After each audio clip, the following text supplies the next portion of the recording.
Well, and then the other part that is particularly unusual is you have to identify the gender of the alligator.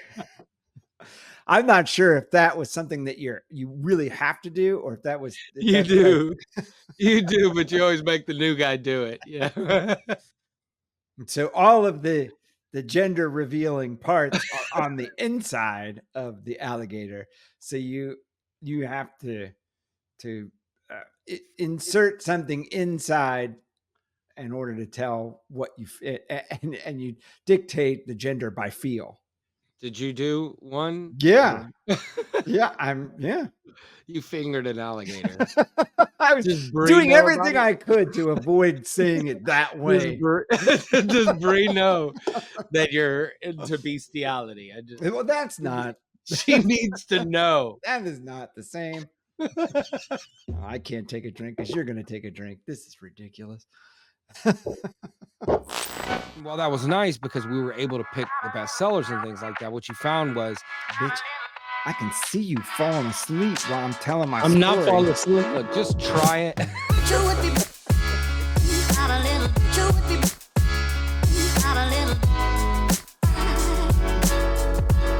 Welcome, everybody, to the Two Homeboys podcast. I am your host, Joe Walter with Tango Multimedia, and my esteemed co-host joining us today is Gabriel Cohen, CEO of Classy Art. Hey, everybody. How was that? That was really good. That was a lot of emphasis. Well, yeah.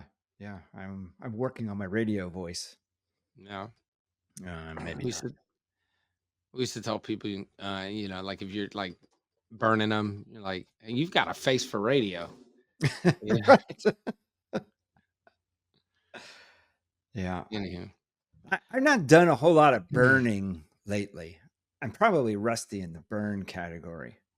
well, Do you and yeah, Jonathan do that a lot? all my male friends and family. It's a missing. It's the sixth love language that isn't spoken about in the book because it doesn't talk about homeboy love, right? It's always about the romantic relationship. There is a version of the book for uh, your children, like the five love languages of children. But I thought there should be a five love languages of business, which I think is important. I kind of wanted to have ChatGPT write that for me. Well, do you not think that it's the same? No. I notice it the same with my kids, or at least one of Oh, them. yeah. Yeah. Like, and he's gone. And he's back. What in the heck? So much for not editing and going straight through. But yeah, no, for like loving relationships, right? Like a sibling, spouse, whatever. I think a lot of them will translate, of course. Uh, but I think in a business environment, it's different. Like there's Well, other things. And I think a lot of love languages that aren't talked about, right? Like, so Sasha was saying the other day, food is my love language. And so she likes being taken a night, but she also likes to prepare food for people she loves. and so does that? That's interesting because that is sort of like an act of service. The cooking part. Yeah, like if she's making it for somebody else, it's an act of service. If she loves cooking with you, then it could be a quality time. Right. It could be a gift if To she take her to dinner as a gift. perhaps. So Yeah, I food mean that's is a love tricky. language. That's tricky. Like in business, I think a lot of it could be some of the same things, like words of affirmation. Like you're still dealing with people. Like in business, you're still dealing with, and so it could be that words of affirmation mean something to somebody. Quality time, perhaps not so much, but maybe that quality time shows itself in a different way. It's not sitting on the couch with me. It's giving me the time when I come into your showroom, or giving me time on emails or on the phone or some other Sure. way that might be meaningful to somebody. I'm sure there's overlap, but I think that there's some that isn't discussed at all. Yeah. So like if you were trying to stick with the same basic five, So in business, there's one where, and I hate to say this on camera, but like you stroke the ego of somebody, right? Potential customer, make them feel important and a big shot. And that's a major love language, I would think, in business. And so where would you categorize that? I would It say words of affirmation would be that stroke of the ego kind of thing where it where it really gets could be. unusual is touch. Like if you're not allowed, those handshakes last a little too long. That's a good. Uh, But I no, I definitely agree. There are more. It's just kind of figuring out at a high level what those things are that would be meaningful to somebody and in a business relationship. So obviously a lot of business is just transactional. And so in that case, like you're not having a relationship with the cashier at Target.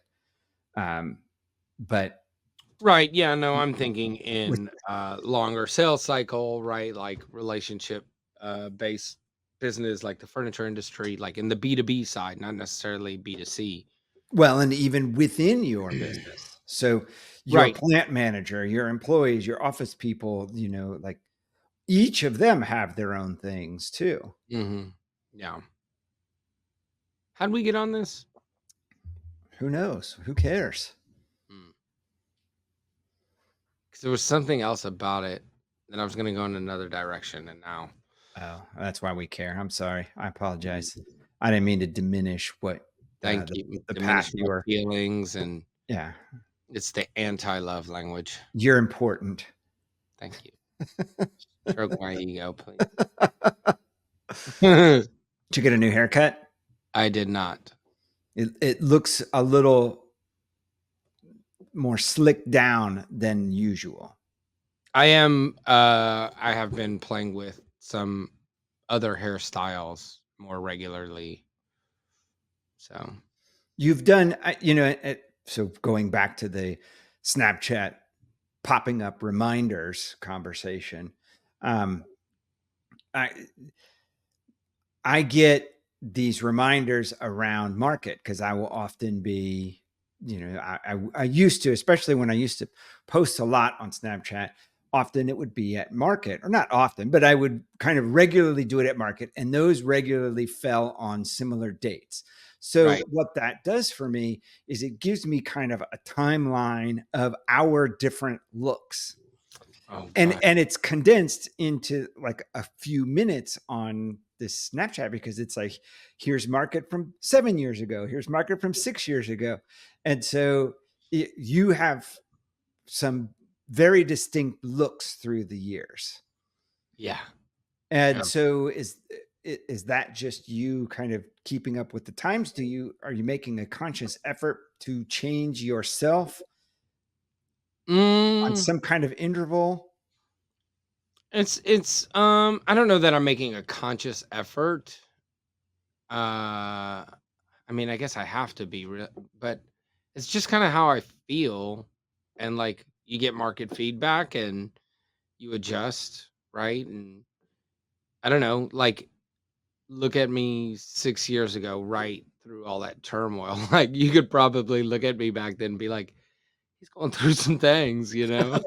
Like, dude is going through it, right? So, I don't know. It's funny, Priscilla and Jonathan say that you can see, what I'm going through in the art that gets released. Oh, really? Yeah. That's interesting. Yeah. And do they have like do you have any hard examples that you could present? I wanna say this is more coincidence, but they're gonna tell you differently. Um, when I was going through that, uh, like, post-divorce, like, really early on, or some refer to it as a hoe phase, there were a lot of images of women in the tempered glass line coming out. So, like, that would be kinda one that they were like, "Oh, I see where this is going. And actually, when I got kind of towards the spiritual side of things in my history, I had a folder of images that were related to the spirituality, the psychedelics, the all of the symbolism, all of the Terrance Howard things that you love so much. Uh, but I didn't actually end up bringing them to market. I don't remember why. It, They didn't well, even make it to like the voting phase. It was just like, okay, I got them, and that's cool, fun. But are there enough people into this stuff? And actually, I think today there are. It might have been early back then, but now I think there's a big kind of like trending to be spiritual and in the yoga and meditation and chakras. I mean, 10 years ago, nobody knew what a fucking chakra is. yeah, yeah. I mean, and it feels like there are more crystal stores Yeah. than there once were. Mm-hmm. I get it. So Mm-hmm. it would be interesting though to see, like what does that mean now? The latest introduction with neon and skateboards and snowboards and uh, what does that reflect on where you are today? Yeah. You're definitely in a different hoe phase. Now you're in the gardening hoe phase. Just, I'm obsessed. I love it so much. And Charlize always laughs at me, and like wherever we are, we're like, oh shit, get those seeds, get those seeds. Like at a restaurant, taking the seeds out of the lemon. I'm gonna make a lemon plant or whatever. And so she'll just go, Dad, more seeds. It's kind of an inside joke from an old TikTok we saw. Um, but yeah, I'll tell you what though. I had similarly to my becoming a Christian, I had many influences that would say you should try this or look into this or I think you're gonna like this, whatever. And with the gardening thing, there's so much that wasn't told to me when they were telling me to do this, right? It was just like, you should grow plants. I think you're gonna love it. And I'm like, I fucking hate plants. No, just give me some concrete and turf. I'm good. But there is an incredible amount of satisfaction in seeing this thing you cared for grow, which is like dopamine, dopamine, dopamine. And then when you then get to harvest, dopamine, dopamine, dopamine. And then when you get to eat or consume those items and dopamine, and when you serve those to your children or spouse, it's another big kind of like just being like super satisfied with what has transpired. So I had a bit of that back when I was in my hunting phase, and I would literally bring home the bacon, right? And other parts as well. But I remember cooking for my family or giving the meat to my wife to cook and just getting this satisfaction from that. So there's that.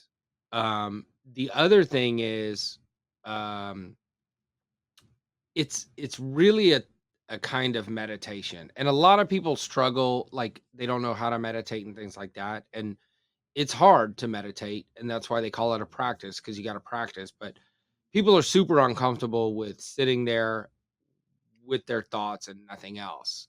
And so when you're in the garden, it's just you. You can be in the quiet, you can have your music, your phone is off, you're not answering. Like you are just there with you, and you're doing these things, and you don't have to do them. You're doing them because you want to.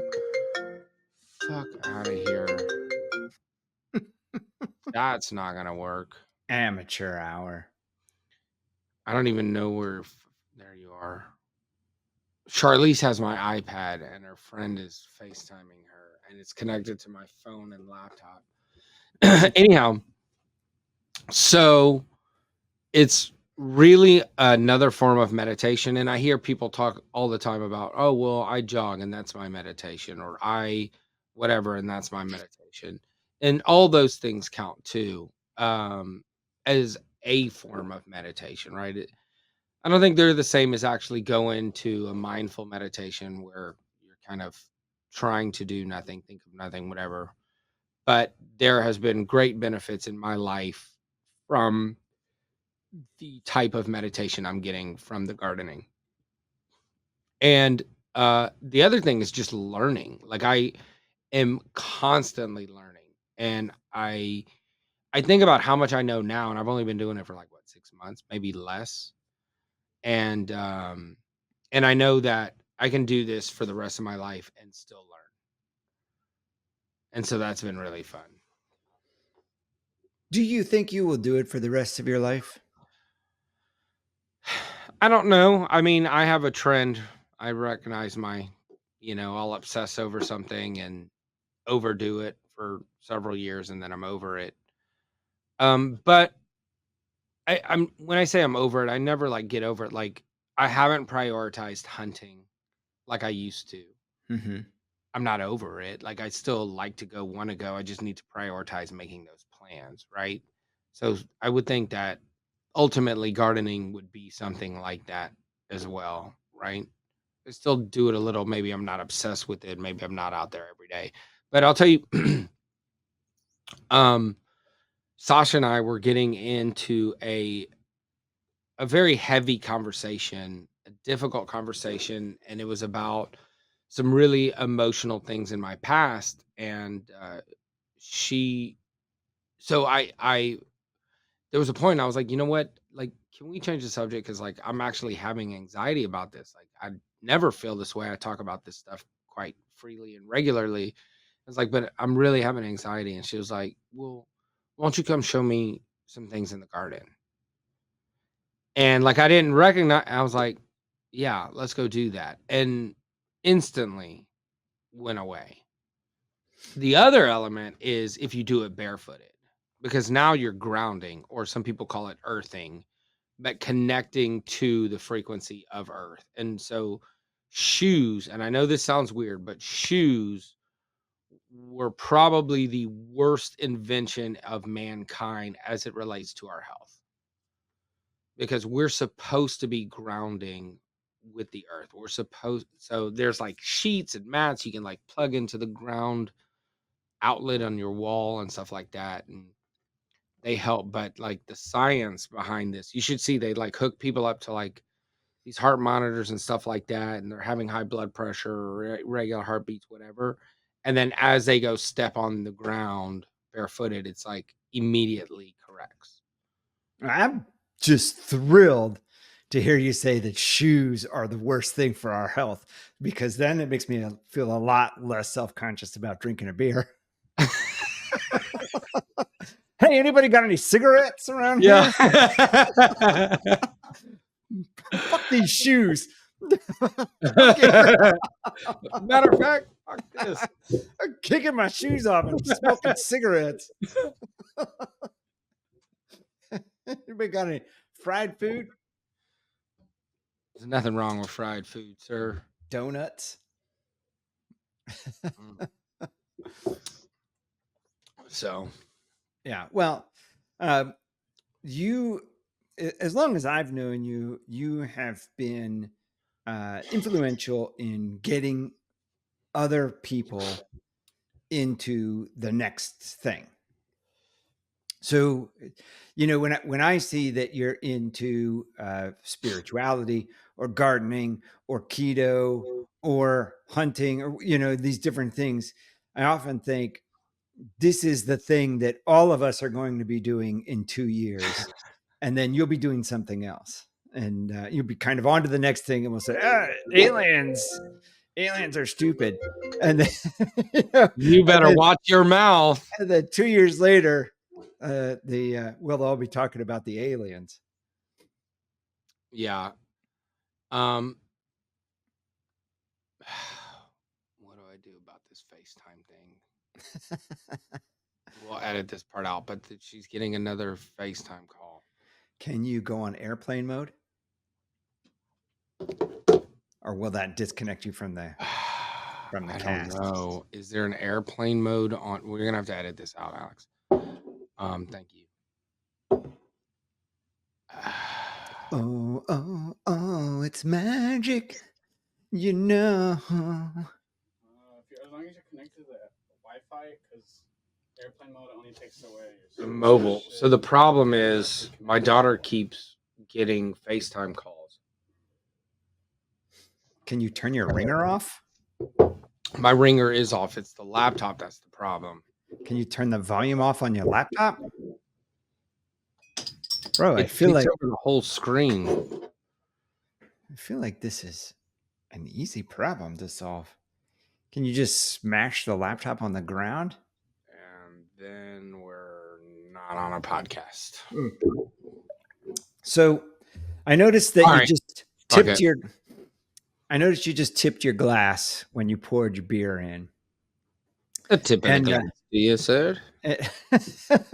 you're doing that presumably to limit the amount of foam on the top of your beer. Mm-hmm. I heard that the foam is going to happen regardless. And so when the foam happens in the glass, it's less likely to happen inside you.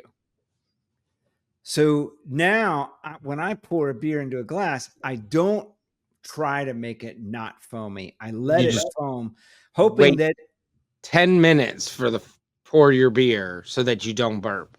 right, Oh. right. And I think that it might work.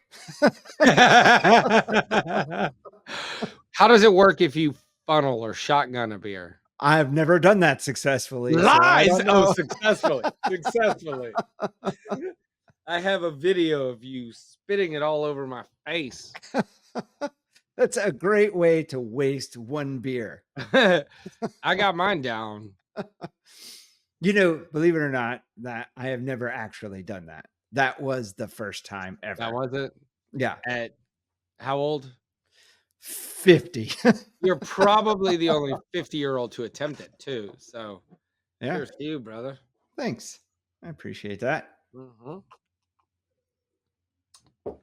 And we are referring to my birthday party at the river last weekend, where I had brought a beer bong that I had randomly bought at the year before's birthday party in Florida. And I was like, I feel like I'm going to need this at some point. And I was right. Yeah, man. I'm glad we weren't in Florida. You've seen all those shark attacks lately?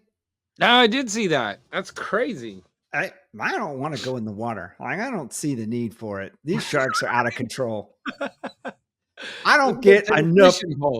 I don't get enough joy out of being in the ocean to not have half an arm anymore. You know how some people say, I'd give up my right arm to go in the ocean. Nope. I wouldn't. No, I need my arm. I wouldn't. I'd rather have my right arm and my left arm. I'd rather have all my arms.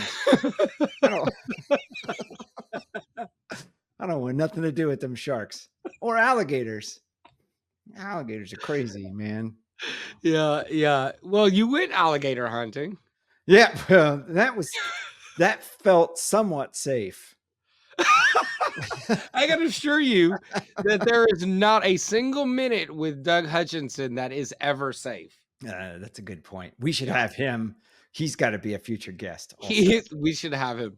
So I tell stories all the time about him, and he will measure your intelligence by how well you can jerry rig something up, right? So Really?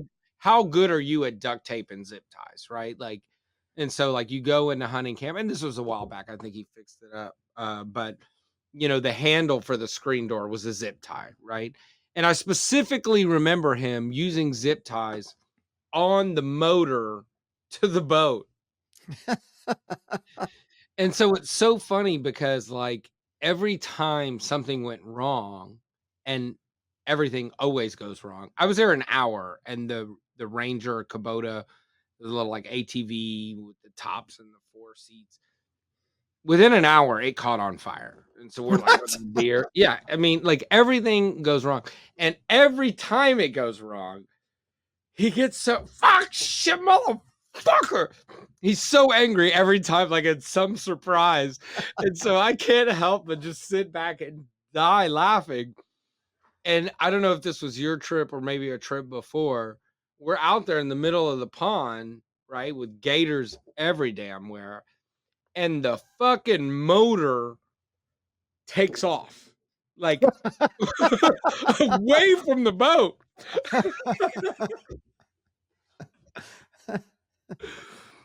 Uh, When I was there, we had a problem pulling one of the boats out of the water.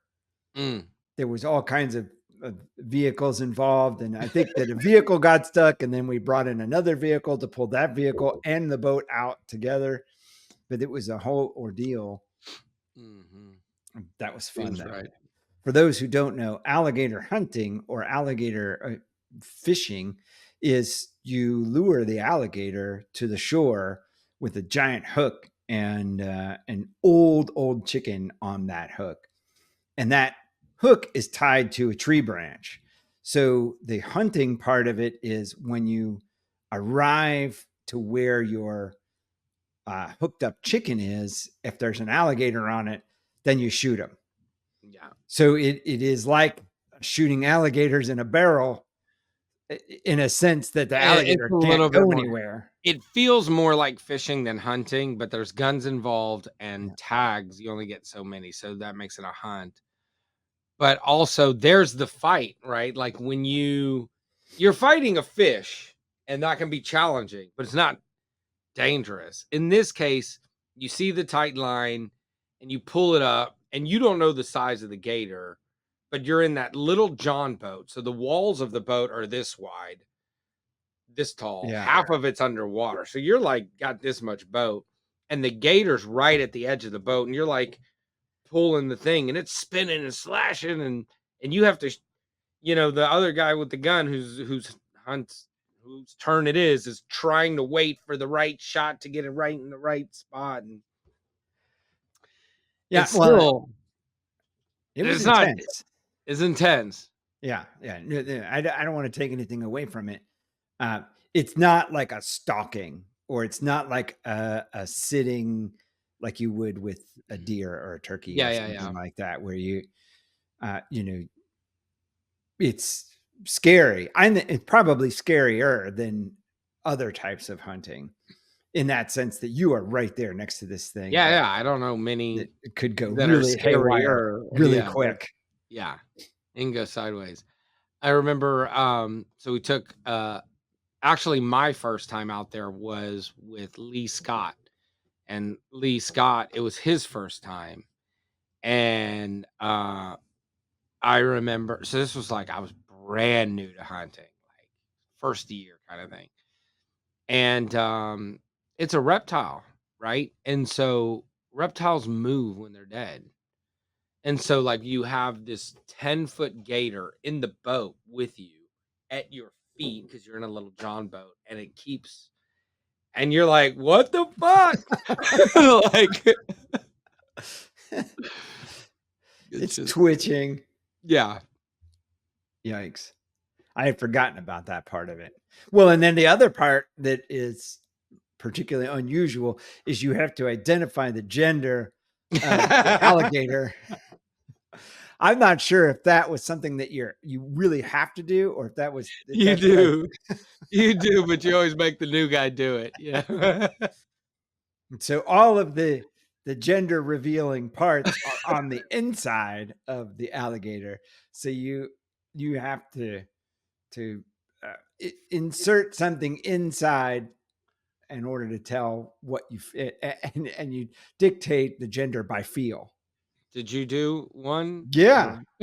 Yeah. You fingered an alligator. I was doing everything I could to avoid saying it that way. Does Bree know that you're into bestiality? Well, that's not. She needs to know. That is not the same. I can't take a drink because you're going to take a drink. This is ridiculous. All right. All right. So Your Terrance turn. Howard. Oh, here we go. Yeah. Let's get into it. You Mm. introduced me to Terrance Howard and suggested that I pay attention to what he's talking about, which I then watched his 3-hour interview with Joe Rogan. And then I watched half of his presentation to students at Oxford. Mm-hmm. And I feel like I got a pretty good gist of what he's saying, which I'll summarize and then you can No, correct. no, because every time you try to summarize, it just comes off as the cliff notes of the most controversial shit. No. All right. So anyway, okay. So Terrance Howard has he has contradictory beliefs or evidence to some of the things that we've taken for granted as scientific fact. Is that fair to say? As scientific Physics. theories, Well, sir. I'm saying we've taken them for granted as fact. So we've assumed Right. that So, gravity is a fact. as a And society, yeah, theories that have existed for a long time, we as just non-scientists think they're facts. right. So the age of the planet and Mhm. the, there, I guess there's some between science and religion, there's some differences between how the planet came to be and the age of the planet in those instances. But generally speaking, from a scientific standpoint, we've kind of agreed for some amount of time that we have some idea of the age of the planet. So he has different theories about that. And he's got ways of presenting those that whether they're facts or not, he's got an incredible way of presenting all of this stuff. Mm-hmm. And you made an interesting observation about him, and that is he's not taken as seriously as he could be because he's an actor, Right. because he's famous for being an actor as opposed to being something else. Right. I will agree with that. So from your standpoint, what do you think that Terrance Howard is bringing to all of us? Why should we be paying attention to what he's saying? So Terrance Howard is not necessarily the guy who's going to go actually prove the things that he theorizes, but he's bringing some really incredible ideas for people that are kind of more in that wheelhouse to go out and try to prove or at least question with a different lens.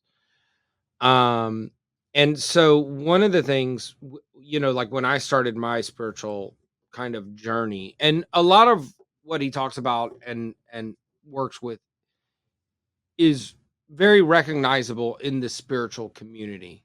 Okay, like the sacred geometry or the flower of life and things like that. Which, if you don't know the flower of life, it's the oldest symbol that exists in recorded history on Earth. Okay, and throughout the planet, from all various regions, right? When we weren't able to fly to another continent. So, And that's the argument, is that this image appears in all kinds of different places on the planet from a long time ago, before it was possible for people to travel intercontinentally. right. And Okay. so were pyramids, and so were depictions of dragons, and so were depictions of aliens. And like a lot of people believe and certain subset of society believe that we have had advanced civilizations before and gone through cataclysmic scenarios that have wiped us out. And the only thing that remains are those things that are written in stone, right? And so That's what we have left of those civilizations. And though that advanced civilization may be significantly different from ours, so like for an example, our civilization is focused on technology and computers and communication, whereas like other civilizations may have been more advanced when it comes to mathematics or spirituality and connecting with the divine and our consciousness and things like that. So there's a lot of areas that can be considered advanced civilizations. Um, and so this goes back hundreds of thousands of years to Emerald tablets, Sumerian, right? Like way back where um all this kind of stuff started. Um, but I just I think that Terrance Howard has um just he doesn't have a really great way of explaining himself. Like I don't think he's very articulate when it comes to kind of the nuances of each of these things he's talking about. But they're all very valid points, and there's things that haven't been talked about at all. And so when I started my spiritual journey, I used to be a very show me the science. Not used to be, I still fucking am. Like, show me the science, show me the facts, right? Even when I was exploring Christianity before becoming a Christian, show me the facts. And I found the facts I needed to know that Christ was here, he was real, the things happen, right? Now, what we don't know, is he the son of God, right? And so that's the difference in the three major religions. Who was Jesus? But all the three major religions believe he was here. So, anyways, it was factually based with a ton of evidence. And so, as I started learning kind of some of the metaphysical or supernatural and kind of what those things are, when you tie those things to quantum physics, the things that are considered supernatural or paranormal or metaphysical start having a place in science, and they start explaining how and why those things occur. Right. And so a lot of us don't know what quantum physics even is or how it's a factor, but quantum physics is the frontier of the scientific community. And quantum computing is the frontier of human technology.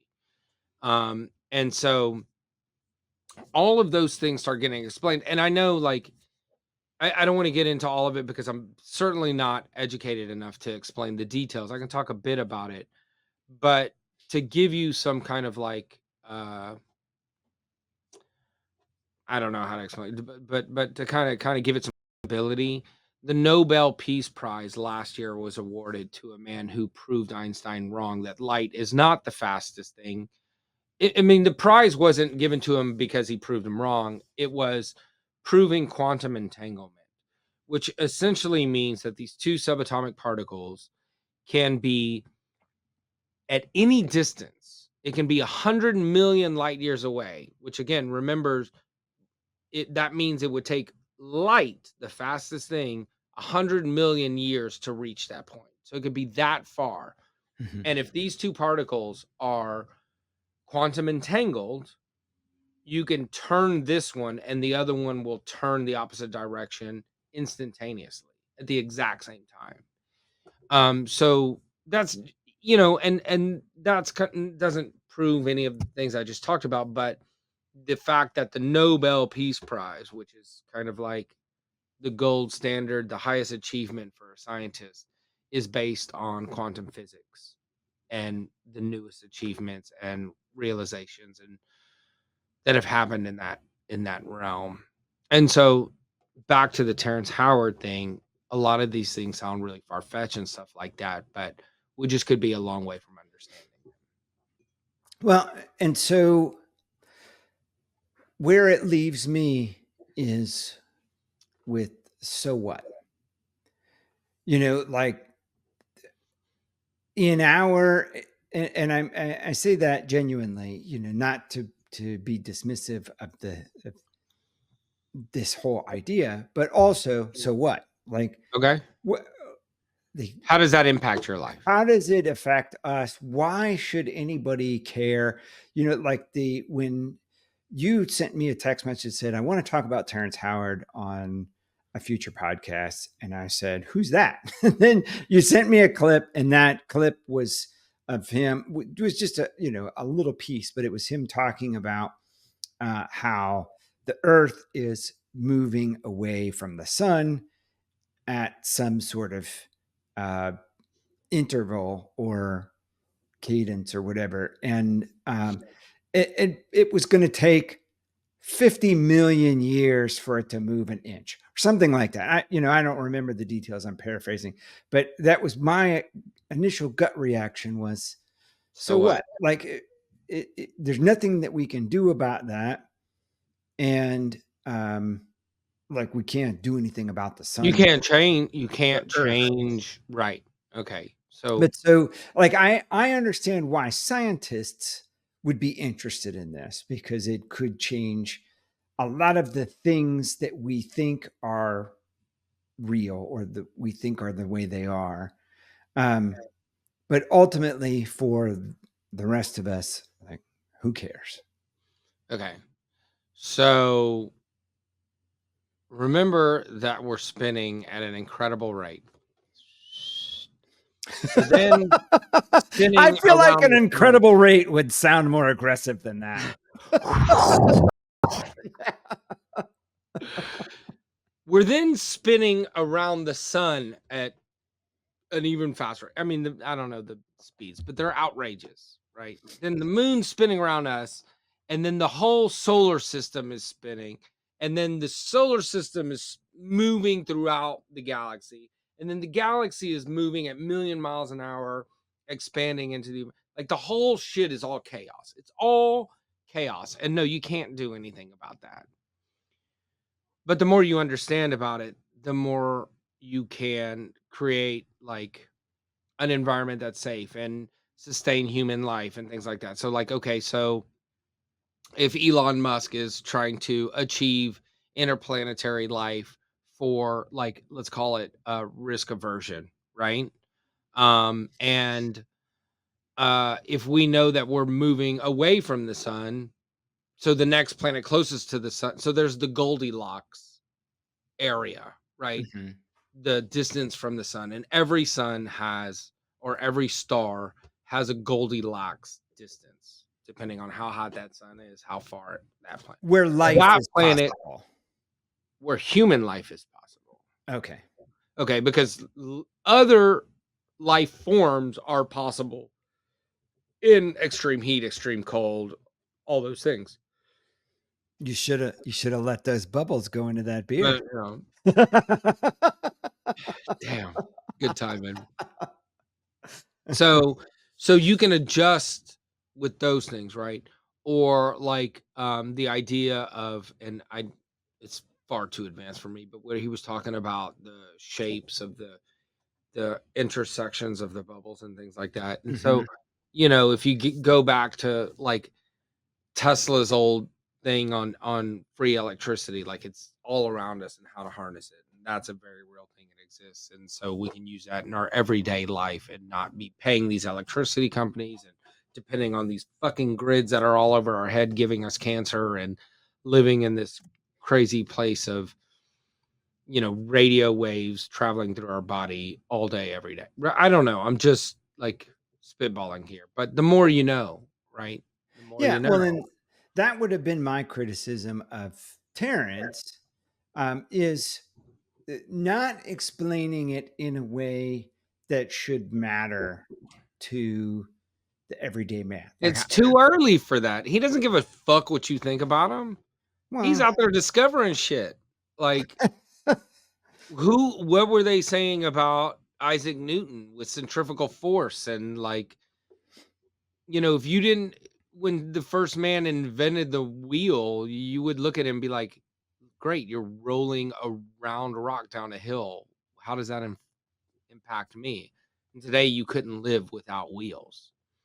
So don't be a fucking caveman saying, how does that impact me?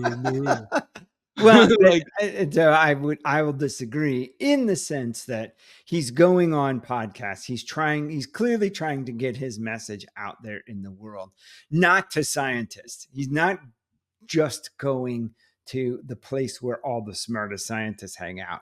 He's Do going to you where the think public do you hangs out. do you think And he called Joe Rogan or Joe Rogan's people called him? I would assume Joe Rogan's people called him. Oh, so is he trying to go on all the podcasts, or Joe Rogan found him interesting and said, "I want to see what this guy fucking has to say," because that speech to the Oxford University was pretty Well, important. and And so Joe Rogan was sucked in. Dude I was agree, but also Joe Rogan is really great at not telling you you're nuts and just letting you talk and draw it out of you. Joe Rogan's really good at telling you you're full of shit. Oh, well, I don't. Wait, why do we keep talking about him? Joe's not paying the shit. Delete all that out. But so even if all of that is the case, and Terrance doesn't care about what I think about this theory of his, if he got enough, it seems that what he's trying to do is convince the right people that to at least explore the theories that he has. And if he gets enough of the masses behind what he's doing, the masses can often influence the decision makers in those kinds of things, where they say, we can't ignore this anymore because so many of the regular people are saying we insist on knowing what the answer is maybe. for this. Yeah. So Maybe. I don't know. but that was, it was interesting to me because you were very interested in it and it seemed very enthusiastic about the ideas. And then when I watched it, I thought he seems like a really smart dude. And if nothing else, like just being able to memorize all the things that he's talking about and be able to talk for 3 hours straight about all this stuff that sounds really complex is impressive. So, but then I still found myself saying, what, like, it's so what? Like, I don't know. This doesn't seem to help me figure out how to pay my rent. Yeah. you know? And so that was why I was interested in why you're interested in this so deeply. If Because and I, it's just 'cause kind of in my wheelhouse. Like, and I think you saw Billy Carson was on Joe Rogan shortly after Mhm. talking about that stuff as well. And so, like, I'm a huge fan of Billy Carson. And if you've seen his stuff, you'll probably now think I belong in a like insane asylum. Did I say that right? Yeah. Um I mean, that you said it like somebody who would belong in an insane asylum. you said it right. But like I believe that stuff that Billy Carson talks about quite a bit. So, and of course it's not 100% accurate, but I think it provides a lot more insight into our beginnings and where we come from and who we are as a people, as opposed to what our religions have taught us.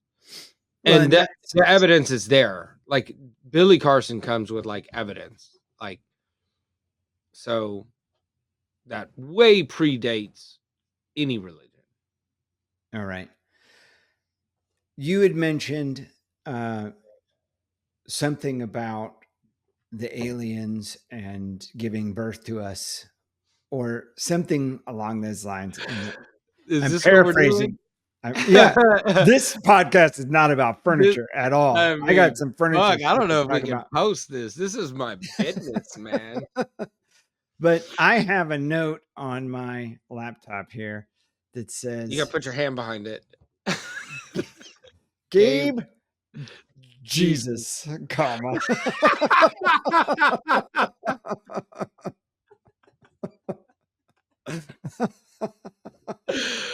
What the actual fuck? I did not want to forget to have this conversation. So, in lieu of all of these ideas that could be changing how the earth got here and what the earth is, and well, I guess those are the two main things: how the earth got here, what the earth is, and then you made some reference to aliens being the ones that were responsible for human existence. And maybe I'm taking that out of context. But what I want to know is, as somebody who hasn't always been Christian, who decided to become Christian, how does all of this stuff that you're learning now affect your belief in that That's stuff? yeah, quite a bit actually, and I don't know that I can talk about it on this platform because um there are a lot of people, religion is a tricky subject, Mm-hmm. right? And so I'm a very inquisitive guy and I'm always going to ask questions. I never take anything as what somebody tells me it is or what that, like, but religion people are so connected to and so deep in their heart. But what I'll say is I found the evidence I needed to find to know as a matter of fact that Jesus was here and that he was an important dude and that he did the things that were talked about in the scriptures. And I then took the dip and called myself a Christian. And as I have learned more beyond that, it has made me question some of the things of the Christian religion, but I still call myself a Christian because of my love for Jesus and what he did for us and things like that. But my belief system is quite off the books of like it's very different. Mm-hmm. But that's as much as I can say here. And we can cut that out too. Like I don't You want to don't have to put cut a it. You don't spot have to on cut my it face. out. I don't want to piss people off. And I have some very, very close friends of mine, especially those that helped me find Christianity. And I have already found that they have taken offense in some of the things that I do say or how I parent my child when we're at church. Like, so sometimes people are just maybe a little too close to it to, look at other opinions and beliefs and things like that. And I think that's one of the greatest flaws in religion is you're not allowed to ask questions and look at other things and it's like that doesn't feel right, you know? Yeah, I get it. I Yeah. mean, I guess so. Well, that really, yeah, was a cul-de-sac of conversation. Yeah. I just invented that term. I want to That's mark. pretty good. I want to mark this moment as we've got into a conversation cul-de-sac. Pretty good. Have you gotten? So we're recording this a couple of weeks after Memorial Day. Have you? I'm going to switch to business now. Have you? Uh, do you experience a change in business as a result of the retailers having a good or bad kind of major holiday weekend? Um, I wish I could answer that. I don't think that we have our I want to say finger on the pulse, but that's not it. We don't have eyes on the micro detail, or we don't have eyes that deep in the minutia uh, to look at such a short time period and those kinds So of things. yeah, so like big holiday weekend, you're not noticing, and I think you would notice if there was a massive change in orders. Somebody would come to you and say, "We're sold out. Like we can't get this. Like all of a sudden we've got this influx of things, and like we need to order more for so that we're stocked up for the fall or whatever it is." Like you would notice something. That never happens. And that, We no don't. holiday. Yeah, I What mean, about like Black Friday? Do you get any sort of feedback? I mean, you we don't buy for a season.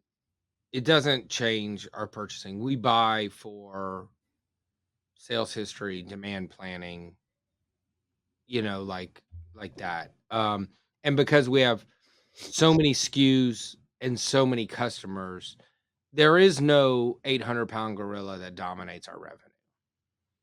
Right. Mhm. Should have let it. That's the evidence here. Yeah.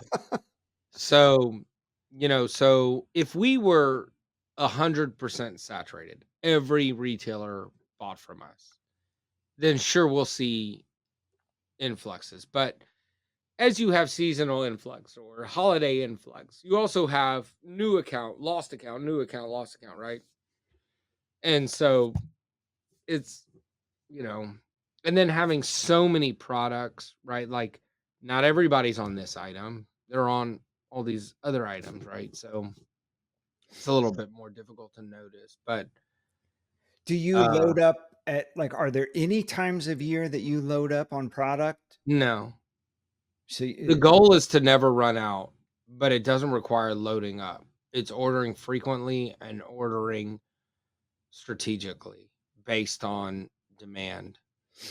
and do you use some kind of software or something to help you gauge rate of sale, and so like you're not just continuing to order something that is starting to sell Trend out. less? Yeah, Yeah. yeah, yeah. So we do take that into account. We're in a new system, as you know, where we implemented NetSuite, which is the gold standard of ERPs, and we're still working through kind of how to make it work for us when it comes to this piece of the conversation. The previous system coined itself as an inventory management software, and it couldn't be further from the truth. And so there were no parameters in the product records for safety stock levels or lead times or any of these like Basic. basic needs to forecast and supply plan. And so what we ended up doing was we created a custom report that would have our monthly demand, and the monthly demand would only look at 4 months worth of demand. So when we started, we'd look at 12 months to get a better feel for it. But then we started saying, well, if you look at only a shorter time frame, you're able to trend in and out of things easier. So we would look at the the monthly demand for the past 4 months. We look at our current available inventory, which our new ERP looks at on-hand inventory, which is kind of stupid because like, okay, I have 200 of these items, but 50 of them are committed to these other customers. So looked at the available inventory.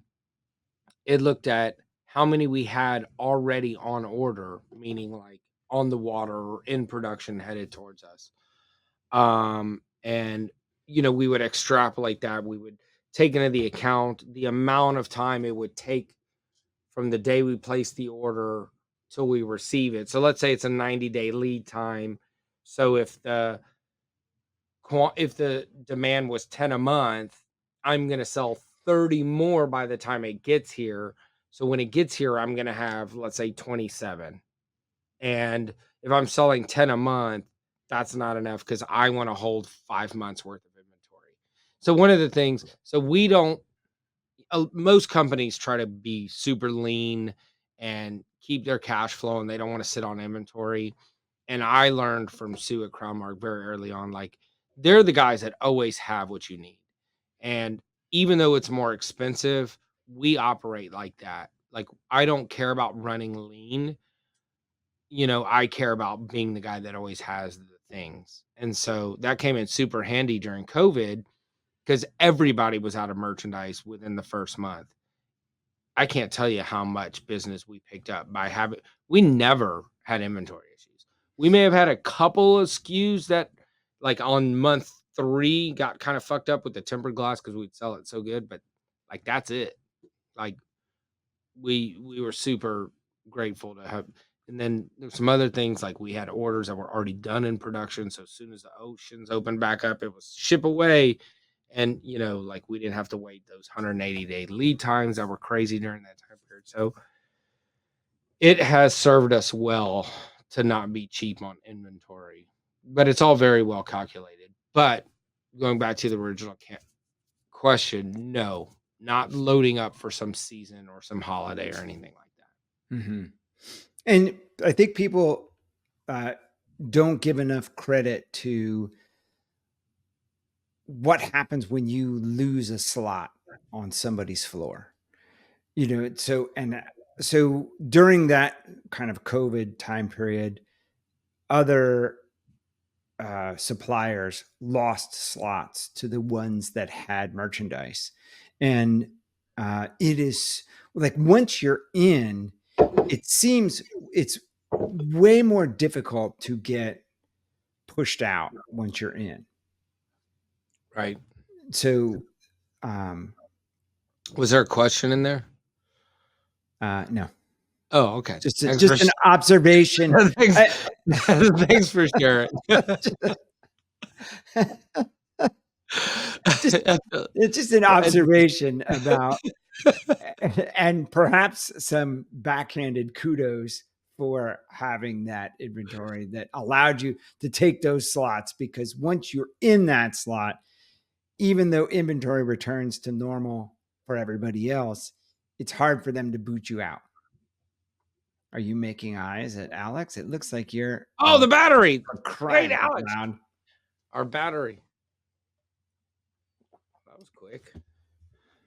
Oh, This is a different angle. This is not my good side.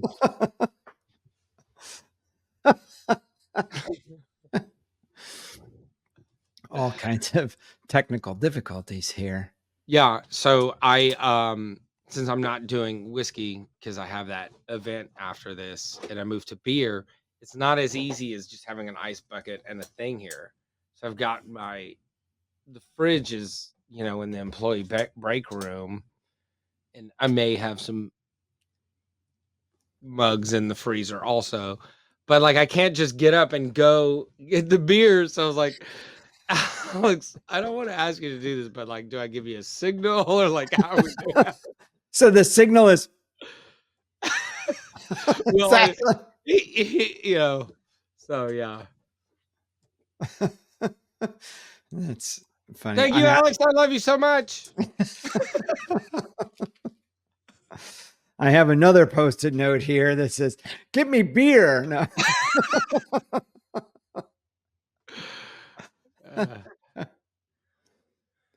Well, we do get feedback on Memorial Day and that sort of holiday weekend. And so I think we're somewhat close to the ground in that sense.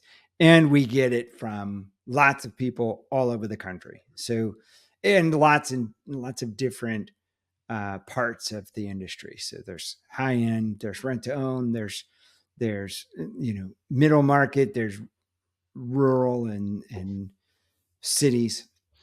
And so our feedback has been Memorial Day weekend was good, but not great for most people, which is sort of what we expect. The consumer is trained to wait for the holiday weekends.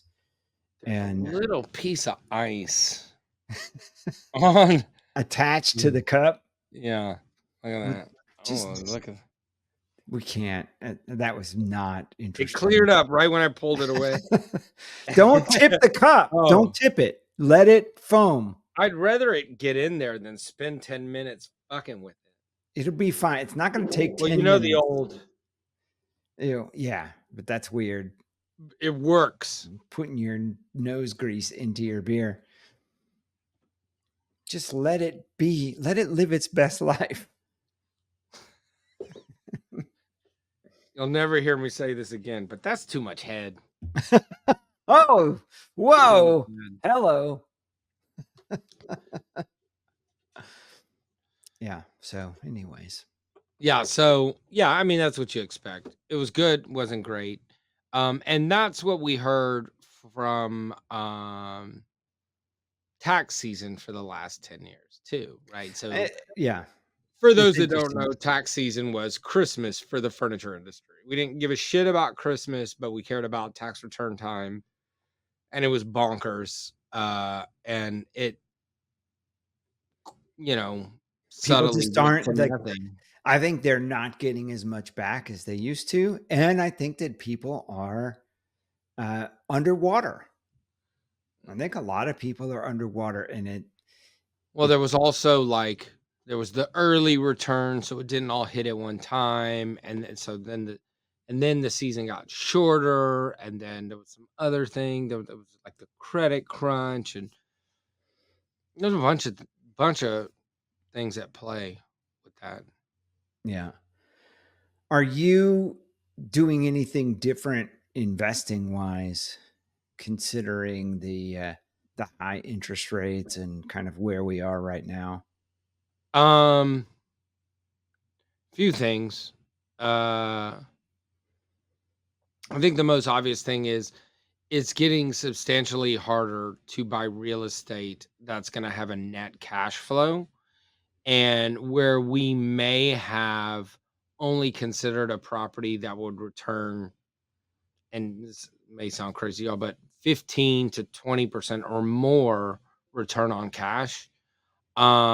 Today we're okay with making a purchase with no net cash. Really? So Um, mhm, you're still willing to buy. mhm. Is that because you can buy with cash, or you're still willing to So take a loan even at a higher interest both. rate? So both. So both.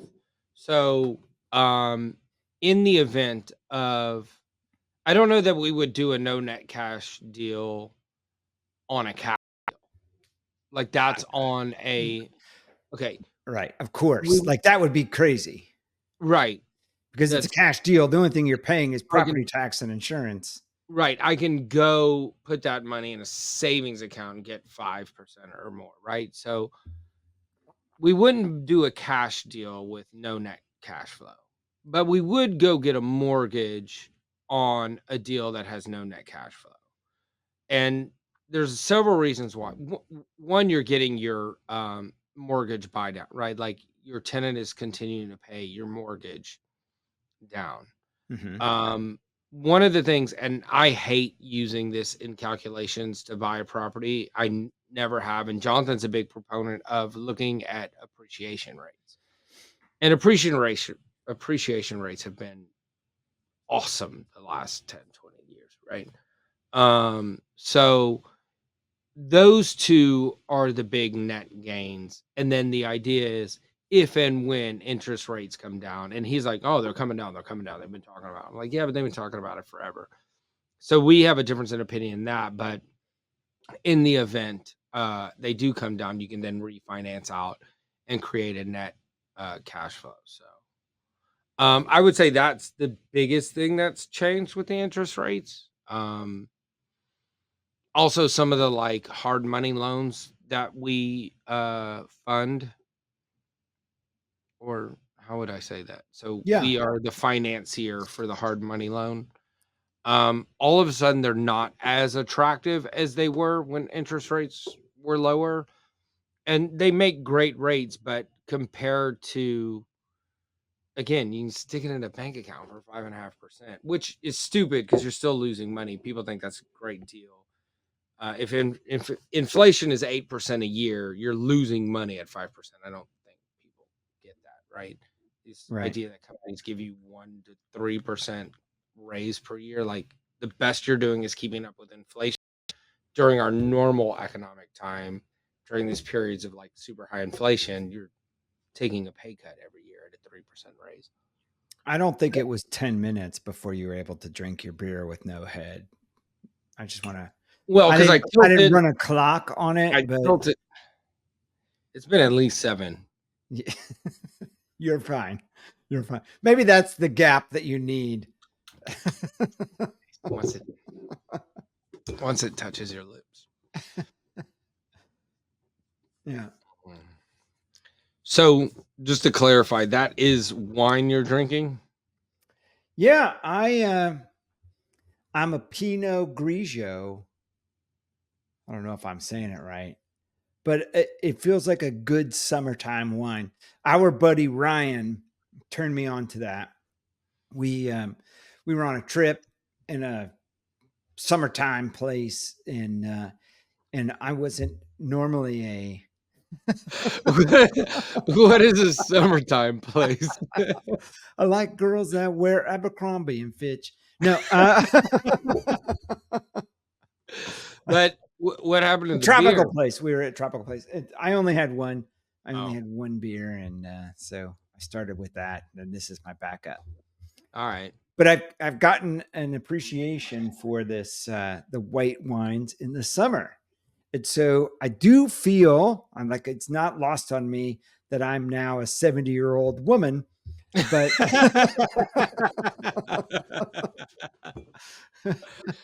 No, I like white wine too. So I yeah. have I don't care what I'm eating, what wine I drink. It's more about the time of day. So if the sun is out, it's white. If it's down, it's red for Oh, me. interesting. Yeah. So I'm definitely red with meat, steak, and and I don't eat a whole lot of fish, so or even chicken. I guess I eat a Yeah. little bit. It doesn't matter. So it's for me, it's season. It's season. Well, White I don't feels like eat a summertime, a hot agreed. I weather don't want thing a red in the while I'm out. pool. Yeah. Unless it's a sangria with ice and shit. Yeah. All right. I can Good do that point. at the pool. But I also don't eat a lot of steak while the sun's out, All right. All right? right. Yeah, that's a good point. I didn't think about Unless that. it's fajitas and I'm not drinking wine with fajitas. At your birthday weekend, we had steak while the sun was out. We had fajitas. You made a fancy lunch. What So did you drink? I don't remember. A little bit of everything. Everything. Some river water, some tequila. Oh, that river water was gross. So we're going to do a future birthday trip on. So for the audience's sake, all you people out there watching tonight, All 12. Gabe has a birthday weekend getaway every year to celebrate his birthday. So that's early June. And so the timing works out. It's generally the weekend kind of after Memorial Day when rates are more normalized. And he tries to get a group of friends together every year for some kind of trip to celebrate his birthday and just to kind of celebrate friendship and for us all to be together and hang out and have fun. And so this time we went to New Braunfels. Disneyland. I am almost as afraid of Disneyland as I am of sharks.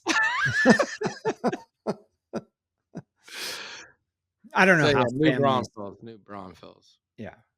So we went to New Braunfels, Texas, which is famous for loud music late at night and floating in an inner tube down the river, which was fun. We had fun. Yeah. Yeah. I had fun. It was a lot of laughs and a couple of precarious situations, um, tubes flipping over and your items in the water and popped tubes and things like that. And that kind of added It's to all part the of fun. it. Yeah, yeah, Yeah, yeah. yeah. And if we did the whole river, there's some falls, and a lot of times you'll see. So you typically carry a cooler in one of the inner tubes that has a bottom, so you can keep cold beer and stuff. And a lot we've lost like everything, like the tube flips on the waterfall, and you're like trying to retrieve all the beers and like get them back in the cooler, and so yeah. But it always ends up being so fun, like. Yeah, and a friend of ours asked me, "What?" Billy Hammer asked me, "How was the trip?" And I said, "It's great." It's like I don't think I would ever ask to go down the river again like that, but it's like it kind of doesn't matter what we're doing. We could just rent a house in a And do nothing. suburb and do not like yeah, it's the people being together that's the fun part of the whole thing. Well, and I almost called you about that because outside of hot air balloons and apparently now sharks, Fuck them sharks. you are the guy that it doesn't matter what we're doing. It's already blocked out on your calendar. Doesn't even matter. You're in. Mm-hmm.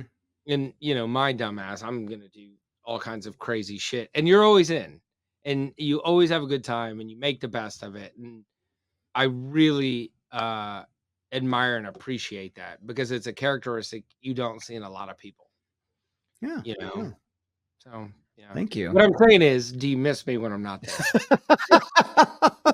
This conversational cul-de-sac has turned around. Now we're on the interstate. Well, yeah, thank you. Yeah, Mhm. I do have. I mean, it's just sort of fun. It kind of doesn't matter what we're doing. Yeah, it's always Um, fun.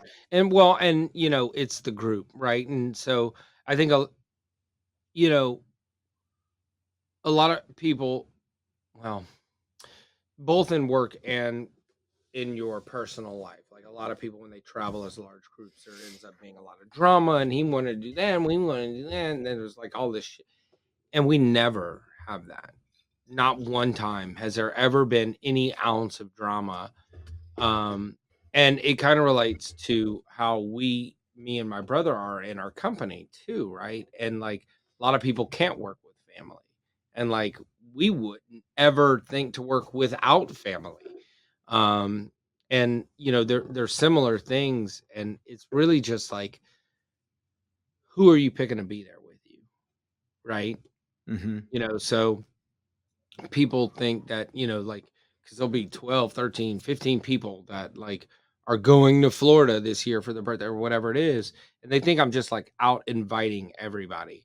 And that's not it at all. I have a very specific list of people I know who can get along with everybody, who are drama free, who are fun loving, like to laugh and funny, witty, right? Who I know have good hearts, souls, compassionate, empathetic, all those things. And so those are the people that I call my friends, right? Mhm. And so it doesn't matter where you go. Like Yeah, you're gonna, like you said, like we're gonna have a good time anywhere, and there's gonna be no drama. It's just gonna be laughs. it's a good group, and that is rare. I think the no drama part of it. I've been on trips when when my kids were young. Uh, we had we became friends with the kids' friends' parents, Yeah, right? yeah. So it's not like not our friends, but it's the kids' friends. And so there was a couple that we really liked, and we had gone to dinner with them, and we had done things, and our kids were good friends, and we have we had a boy and a girl, and not had. They're still around. She's not around, but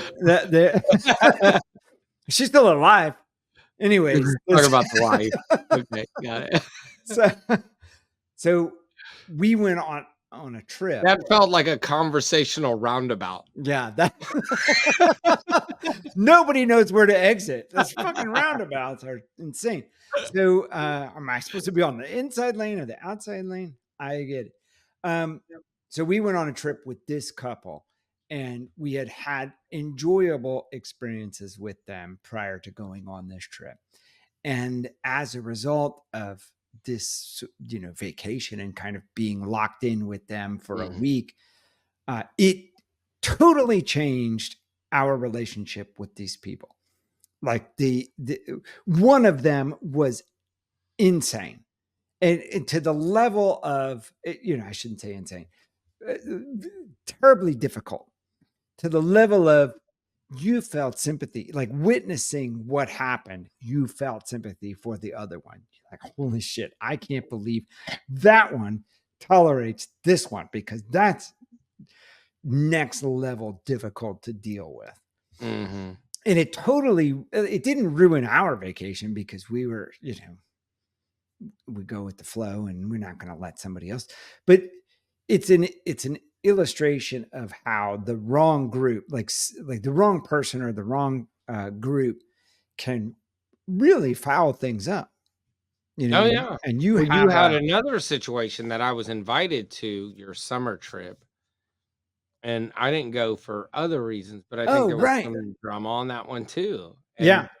And that's the norm. That's actually the norm, when you start collecting too many people for these trips, Yeah, that's right.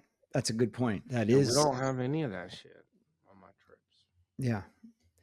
You've got a good group. Mhm. So there you go. Well, All right. are we done? I don't know.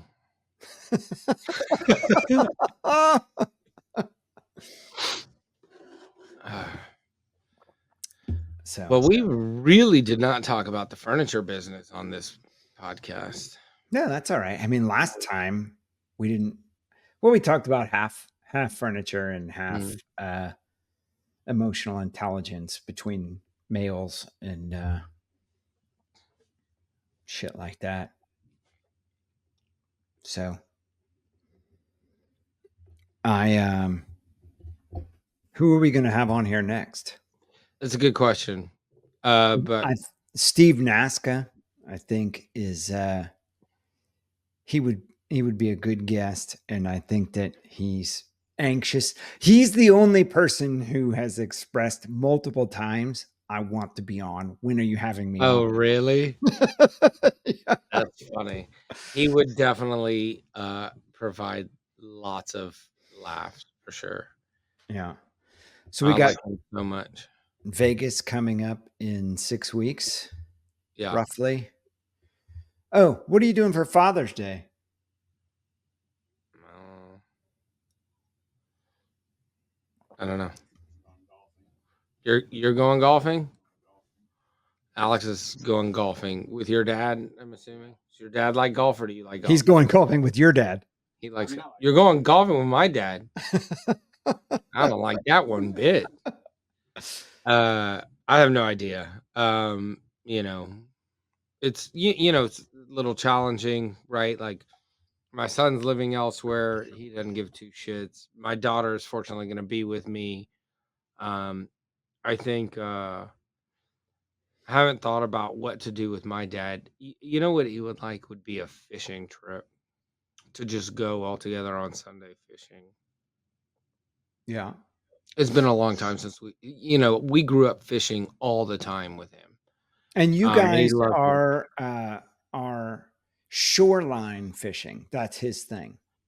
That's his thing. I'm wherever the fuck there's water. I don't care if it's a river, lake, ocean, Right. boat. I'm gonna fish. But that's Um, sort of like that would it's be what when you say fishing with him for Father's Day, you're talking about off the beach yeah, kind of yeah. fishing. Maybe unless he wants to do something else. And then we've bought him some other like deep sea fishing packages or guided tour, whatever, in the past. But the problem is you don't do it on that day, right? Like you give him the thing and then you schedule it for some day that works for everybody, right? Mm-hmm. With the shoreline or even a pier fish day, which might be a little easier. Or there's this one little spot where we can fish. It's like not beach fishing, but it's like kind of beach fishing. Like it just drops off real quick. So you can't go swim there, but it's a really great fishing spot. And nobody can get there unless you have a 4x4. So it's like completely empty. There's like two other people. But on this side of it, it's all beach. So the kids can frolic and play and beach and all the things. And we can be fishing, and that's kind of a cool spot. Maybe we'll go there. Yeah. Yeah. We've got Bree's dad coming. He's going to come here for the weekend with his wife and Bree's stepsister. So So y'all that'll got a be whole fun. weekend of festivities. I mean, yeah, they're going to come Saturday and then they'll drive home Sunday. So Nice. we'll just How often do they come? uh people come often. So our schedule is pretty full. Now, And do you that's invite them, or they just say, "Hey, we're coming"? no, we invite. We Oh invite yeah, I'm just making sure because I'm Yeah. still waiting for mine. Yours is open. You can It's come. You can bullshit. come this weekend if you Fuck want. you. We got room. I'm sorry, Bree and I set a date, and you're like, that doesn't work. Blah blah blah. Do you Oh remember that? no, I don't remember Yeah, that. I asked do if you. remember setting a date to meet you in Atlanta, and you're like, I can't. Anyways, so the invitation is open. All we have to do is coordinate weekends that are available, and then for them, like they can drive down. So Chattanooga is not an easy airport for you to get into because there's no Southwest. So you've got to go somewhere else or drive I or have there's other airlines, bro. so anyways, Yeah. Change subject. so, this I guess he doesn't miss me when I'm not there. that's not true. Did you He get your makes wedding it invite? Did you get your wedding no, invite in the mail? no, I did not. My mom didn't either, but some have started You getting didn't them. invite your mom, bro? I told her some I friends of sent you a hers text message. got the invite, and she texted me yesterday and she's like, we didn't get our invite in the mail. And then she texted me again today and said, still, like, are you sure we're invited? And I said, you can come as your friends plus one. Oh, that's good. We sent all of them 50 or 75 of them out more than a week ago, and only a handful of people have said that they've gotten them. Well, Billy, USPS is trash. it really is awful. Trash. Really is awful. Yeah. Well, let's get some dates on the calendar for the next one. Let's see if we can't get Steve on here. That should be fun. Yeah, that would be fun. Mm-hmm. All right. All right. Well, let's wrap it up. We're gonna wrap it up. What do you got left in your cup? Me?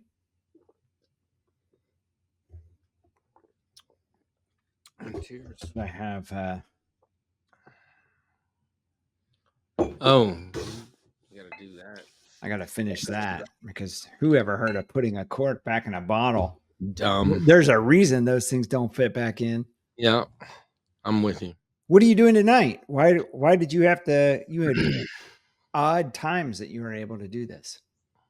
I didn't pick 4:00. I would have preferred our normal time and then not gone to the event after.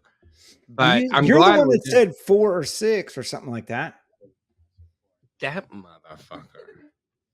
You said 4 or 6. I said I don't care. I said 4 or 6 because that's when I was available. And then I realized, so my dad is having an event or somebody's hosting an event for him and they're having him like teach people how to paint. So it's like a Pinot and Picasso type of deal, but I think it's at somebody's house and there'll be like food and drinks and stuff. And my dad's got like quite a following, right? Like everybody loves him and so I imagine it's going to be quite a turnout. And he only started painting a couple years ago, 2-3 years ago, and like he's obsessed and not formally trained and Never had one lesson. yeah. Yeah, but it's kind of fun. Like he loves it, right? So in his house, like his breakfast area is like just painting, and my poor mom's like, where do we eat? But he'll paint all these paintings and then he puts them up on Facebook and he's like, first person who wants it. So he just gives them all away for free. And which means Classy Art has to ship it to wherever the fuck it is on our FedEx account. Oh my God. I'm going to request everyone now. We have a pile of them. Do that so I can like collect them and do it at once. Yeah. But he loves it, and it's another mutual friend of ours, another art car artist who's hosting it, and she's a lot of fun and big laugh, so it should be fun. There'll be other kids there for my daughter and stuff. But grandpa's Ga- hosting, it's great. Gabriel's dad is a famous art car artist. And so, and he's involved in all kinds of other art. So it's interesting that Classy Art is this company, but then dad is an artist in a totally different way. And but in a big major Like big time. noteworthy way. Yeah. Yeah, like literally people know him around the world. And Television shows but about it's the things that so he's created. interesting. Like it was his art that was the demise of Classy Art before we stepped in. So he got sucked into his passion for building those cars, the art cars, that killed his art company. And now 2 decades later is now painting, Yeah. right? It's so funny how it all plays out.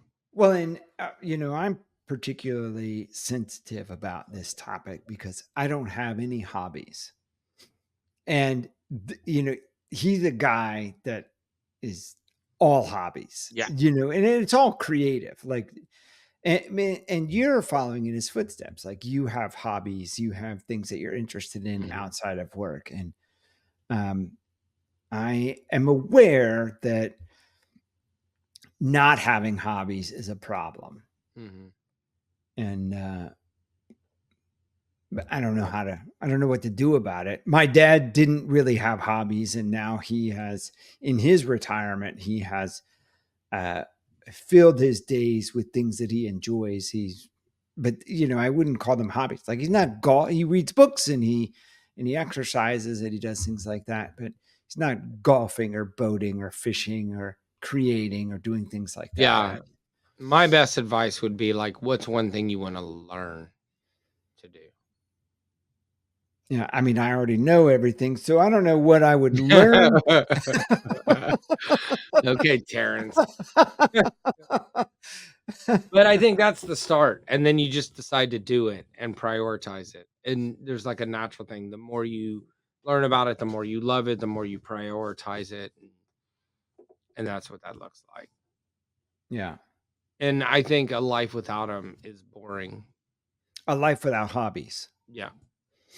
Or something you're learning. So, Well, and to me, those things it's are- interesting. Like I learn all the time, but the stuff that I'm learning and the stuff that I'm interested in is business stuff. Mm. Business, marketing, advertising. Yeah, and that stuff's interesting, but it is really interesting. So we can cut off after this, but I have had trouble sleeping. And so I'm sleeping fine now, but my sort of routine is I will wake up very early, 3 or 4 in the morning, and I can't go back to sleep unless I put something on. And like what I put on is Warren Buffett interviews. I am not kidding. So no, not, it's not good for you. it's interesting. It's interesting to, hear that. And then I'm afraid what I'm also interested in, which is unrelated, but is interviews with criminals. So there's a guy named Ian Bick, IANBICK, and he interviews all these criminals and people about being in jail and stuff like that. And I'm for some reason fascinated with this whole thing. And I'm watching one right now that is about a guy who was a bank robber, and he sort of outlines how he did it and the whole thing. And he's just a super interesting guy. But I don't want to listen to that if I'm falling back asleep, because I'm aware of the cognitive things that are happening and the influence that it could have on my life. So I try to listen to something positive. And Warren Buffett is it. Warren Buffett is it for now.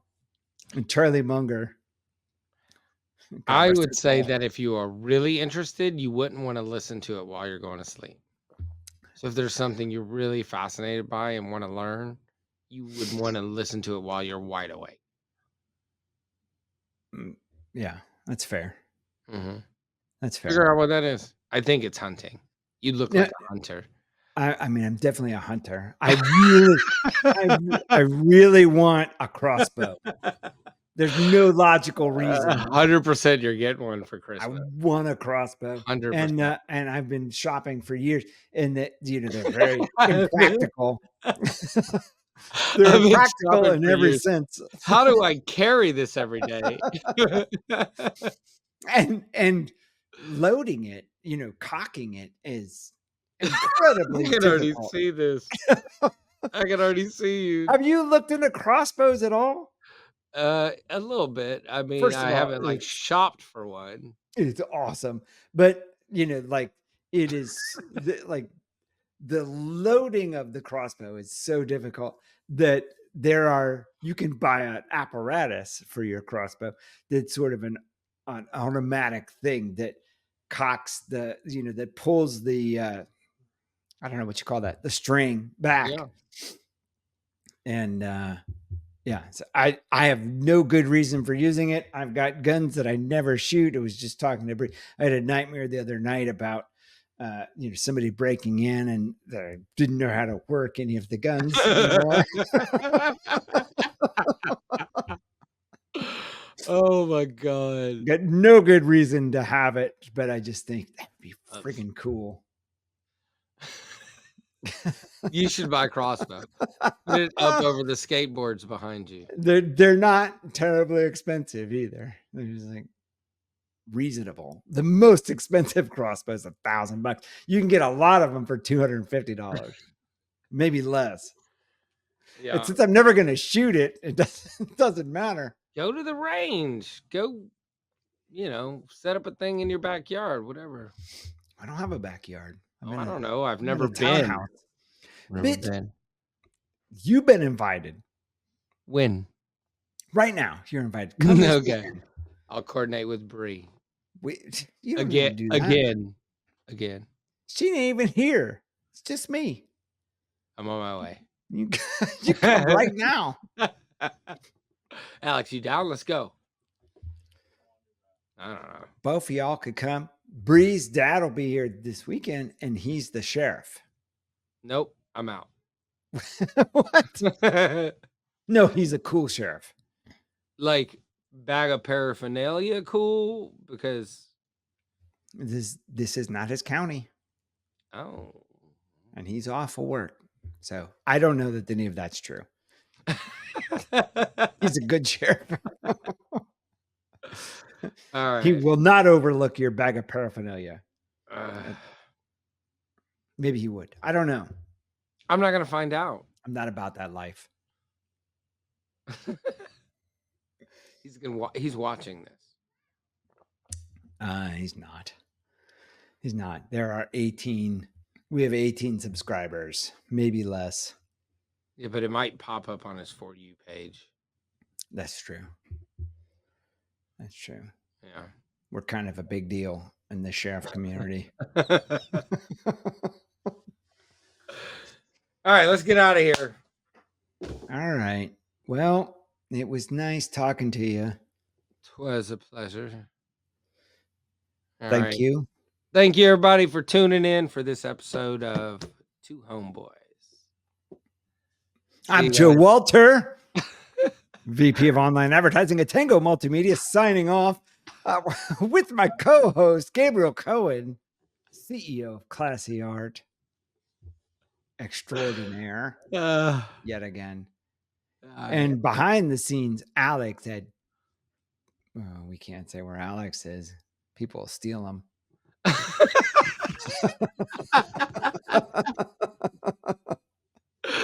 Oh, shit. Alex DP. Just let your mind go with that. It is DP. It is DP. Alex, we need to talk about your a terribly unfortunate moniker. And his logo is a pineapple. Oh, upside down. That's whew. Maybe Alex, we're the fools and Alex is out there trying to live his best life. Yeah. I can arrange that. Stop. remember seeing entry thing on Indeed for one of those guys. Oh no shit! And I was like, You should do it. You should do it. no, I'll be your cameraman. I'm helping. do you know how they record that? They have to be like over the shoulder. That's what I'm saying. Just finger slips. Whoa, hello, alligator testing.